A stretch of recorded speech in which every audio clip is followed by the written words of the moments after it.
बनूंगा मैं इतना जबरदस्त, न बना हो कोई जितना, पकड़ना उसको मेरी परीक्षा, सिखाना लक्ष्य मेरा, दुनिया का हर कोना देखूं, देखूं ज़मीं आसमां, हर पोकेमॉन का जुनून, शक्तियाँ समझना।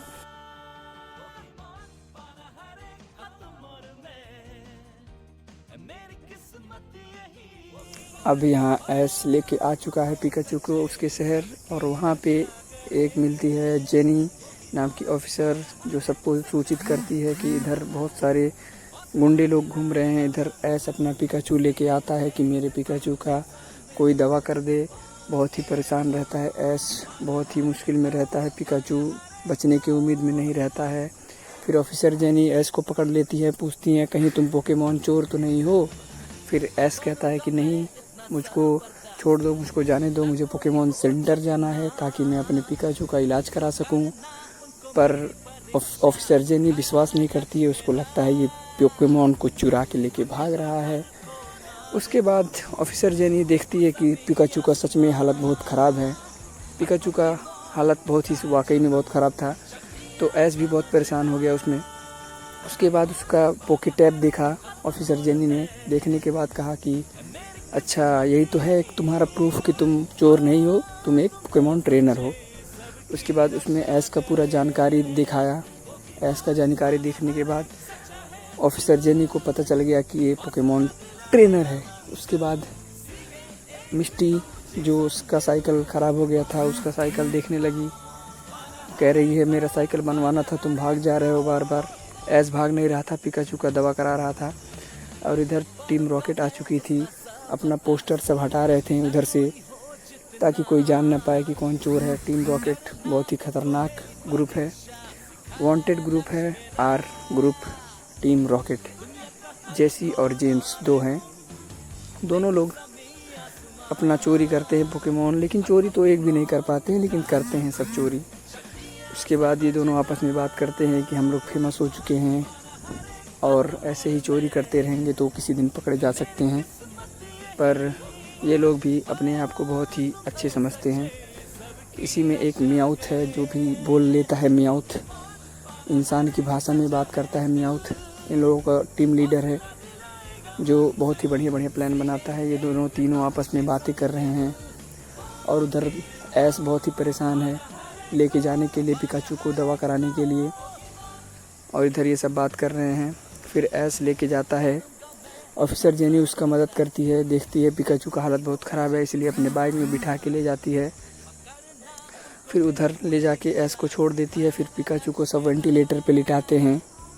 वेंटिलेटर पे लिटाने पे लगता है कि उसका हालत बहुत ही ख़राब है, मुश्किल था बचना उसका। पिकाचू बहुत ही नाजुक हालत में है, इसलिए सब परेशान है। ऑफिसर जेनी भी वहीं पे थी, वहीं पे नर्स जॉय भी आ गई। नर्स जॉय के आते ही वहाँ पे उसने ऐस को डांटा, बोला कि ऐसा मत करो ऐस, उसका तबीयत ख़राब हो जाएगा। इसलिए ऐस परेशान हो गया, बोलने लगा मैंने कुछ नहीं किया था, हम लोगों को अटैक हो गया था हमारे ऊपर। फिर ऐस फ़ोन कर दिया अपने घर पे कहने के लिए कि इधर सब ठीक है।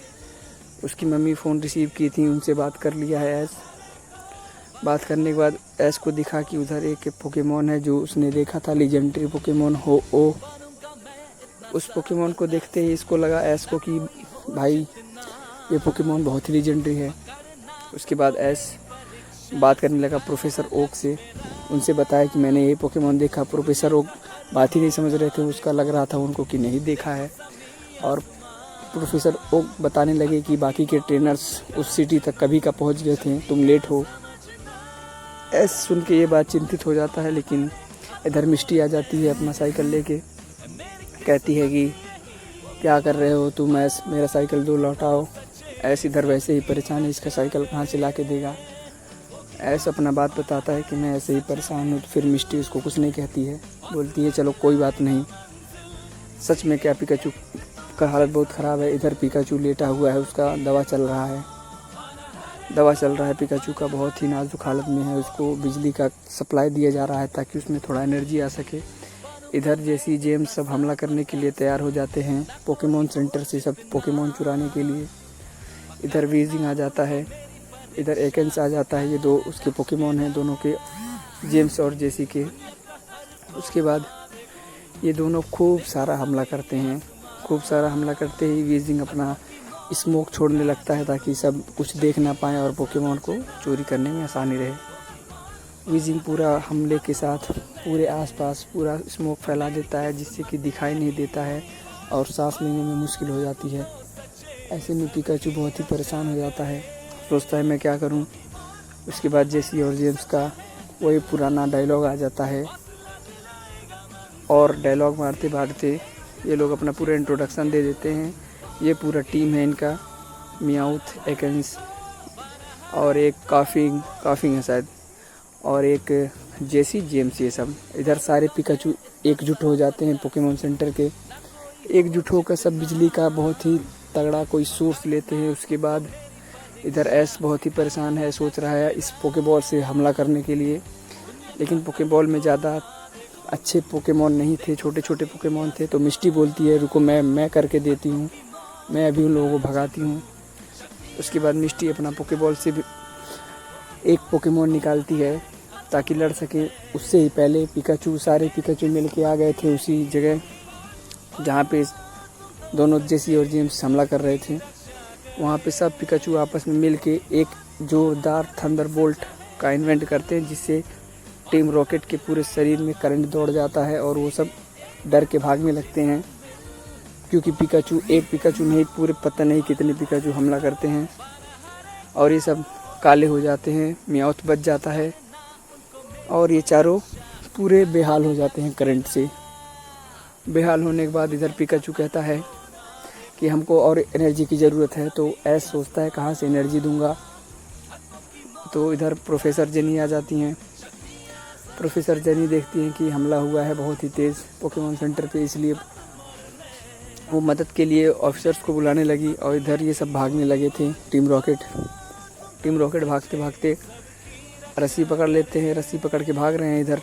और इधर सब कुछ ठीक हो गया, पिकाचू सही हो गया था। और इधर एस को जंगल में जाते टाइम मिला एक कैटरपी मिला। एस सोच रहा था उसको पकड़ने के लिए, इसलिए पोकेबॉल निकाल के एस उस पर निशान लगा रहा है और उसका पहला पोकेमॉन कैटरपी।